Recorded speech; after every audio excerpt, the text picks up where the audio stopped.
Alguma vez já te disseram que a Bíblia menciona a existência de espíritos aprisionados nas profundezas da terra? Já te disseram que quando Jesus morreu, ele desceu ao inferno para libertar os cativos? Fique conosco e descubra o que nunca te disseram.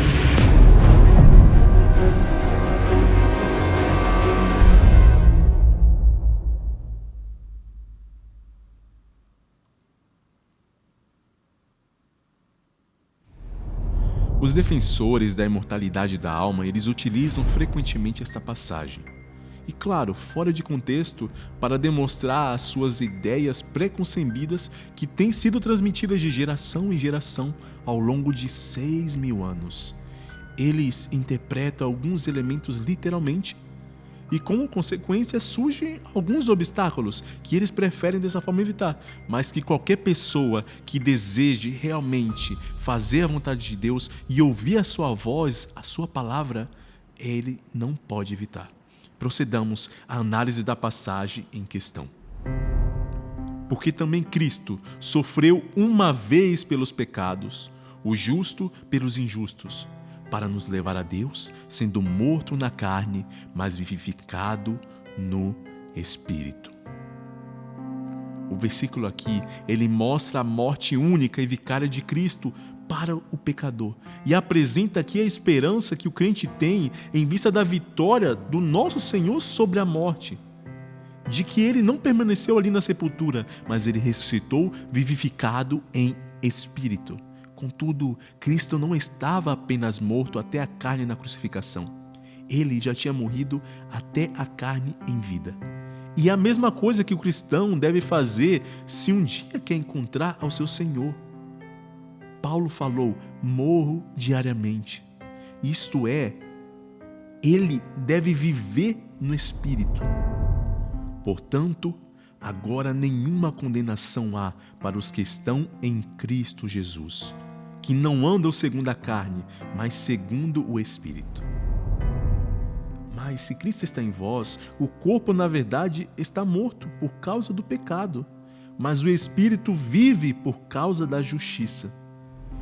E se o Espírito daquele que dentre os mortos ressuscitou a Jesus habita em vós, aquele que dentre os mortos ressuscitou a Cristo também vivificará os vossos corpos mortais, pelo seu Espírito que em vós habita.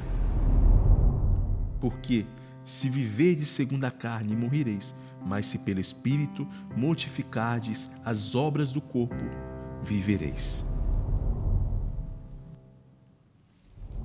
No qual também foi e pregou aos espíritos na prisão.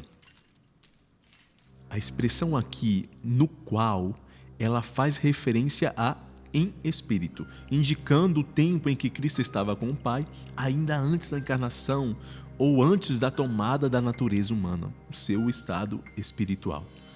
Mas agora vem, quem são esses espíritos aprisionados e onde fica essa prisão?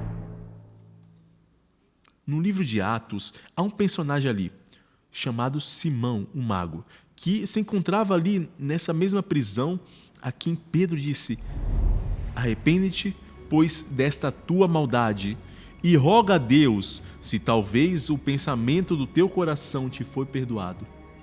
Pois vejo que estás no fel da amargura e na prisão da maldade. Já o salmista Davi, ele apontou esta prisão espiritual quando disse: alguns habitavam nas trevas e na sombra da morte, presos na aflição e no ferro, porque se rebelaram contra as palavras do Senhor e odiaram ao conselho do Altíssimo. Quando clamaram ao Senhor na sua angústia, Ele libertou-os das suas aflições, tirou-os das trevas e da sombra da morte e quebrou os laços. Do nosso amado Salvador, foi profetizado por Isaías que Ele viria precisamente para libertar os cativos dessas prisões. Ele viria para cumprir a missão a Ele designada: abrir os olhos dos cegos, tirar os prisioneiros da prisão e os que se sentam na escuridão da prisão. Isso está em Isaías 42:7.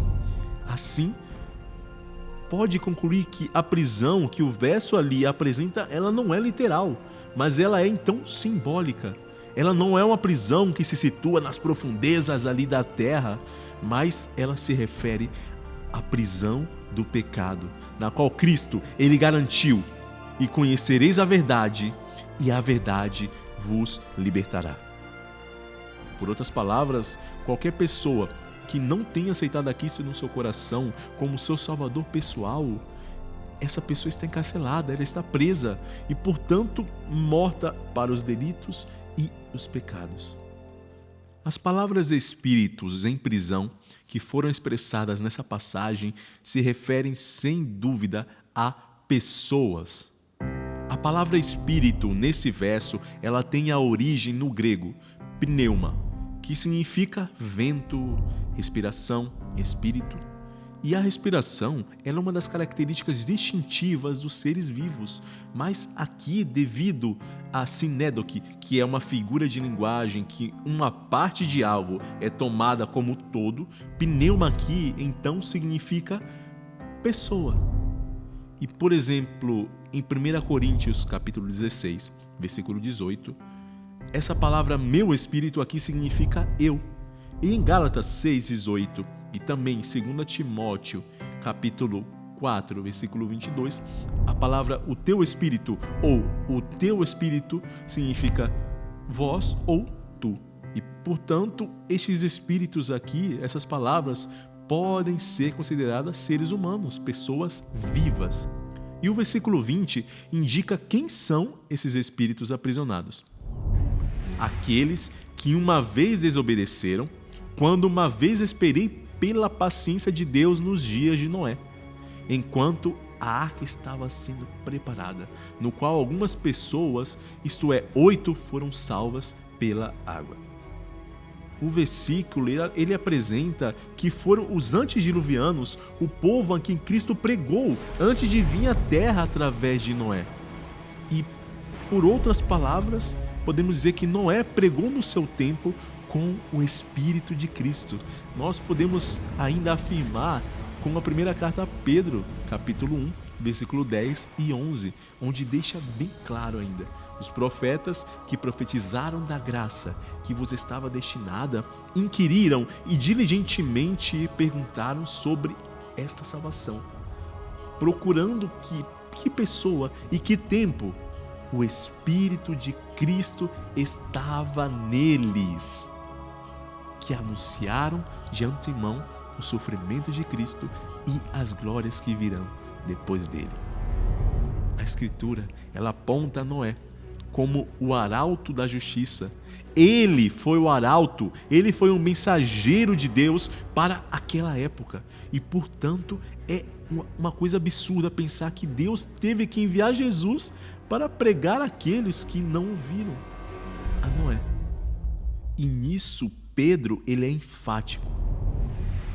E se não perdoou ao mundo antigo, mas guardou a Noé, pregoeiro da justiça, com mais 7 pessoas ao trazer o dilúvio sobre o mundo dos ímpios. Continuar assumindo que Cristo desceu ao inferno e pregou aos espíritos sem carne é admitir com segurança que a Bíblia se contradiz e que ainda ficaria algumas dúvidas. A primeira, existe esperança para quem morre em pecado sem aceitar a mensagem de Deus? Por que é que Deus lhes deu uma segunda oportunidade e ainda eles tendo um pregador que eles rejeitaram durante 120 anos, sem contar ainda com Matusalém e entre outros? E ele só nos dá uma oportunidade para nós. Se os antediluvianos eles estão no inferno, eles já estão perdidos. Eles não têm mais hipótese nem oportunidade. E por que Cristo foi pregar para eles?